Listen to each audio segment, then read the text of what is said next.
কি করছো ভগবান? খ্যাচ। বিগত 20 বছর ধরে তোমার ধ্যানে মগ্ন আমি। দর্শন দাও, খ্যাচ খ্যাচ খ্যাচ খ্যাচ। প্লিজ দর্শন মি, প্লিজ দর্শন মি, প্লিজ দর্শন মি। খ্যাচ খ্যাচ খ্যাচ। কে কে কে কে? ভগবান, তোর কি হয়েছে? তোর একটা টাইম টেবিল নেই, যখন তখন এসএমএস করছিস। এই সময় দেবীদের সাথে আমি নীলায় মগ্ন থাকি। দেখ না, দেখ মুখে কি করেছে, দেখ তুই মনে মুখ রসময় করতেছে। ওসব কথা বাদ দে, তুই কি চাস বল? ভগবান বলে যা। আমাকে ইচ্ছাময়ী বরদান দাও। তথাস্তু। এখন দেবীরা ডাকছে, টাইম নেই, গুড বাই। ভগবান তো আমার একটা ইচ্ছাময়ী বর দিল, বরদানটা একবার চেয়ে দেখি। খুব একাকিত্ব লাগছে, একটা বন্ধু চেয়ে দেখি। বন্ধু দাও, বন্ধু। চ মদ খাবো, চ।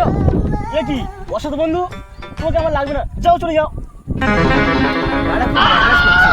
চাকর হলে বেশ মজাই হতো। বলো আমি তোমার জন্য কি করতে পারি? কে কে? দে দে দে, ভালো করে কাটা টিপে দে। দেখি দেখি তোমার অসভ্য আচরণ, যাও এখান থেকে বেরিয়ে যাও। হচ্ছে না, তার নারী হলে হৃদয়টা একটু তৃপ্তি মিটতো। আরে কালকে তো তোর কি অসম্ভব চা পাওয়া, তোর এই মনস্কামনা পূর্ণ হবে না। আমি আমার বরদান ফিরত দিলাম। রাধা রানী আবার মেসেজ করছে, গুড বাই। তোর মতন ভক্তের দরকার নাই।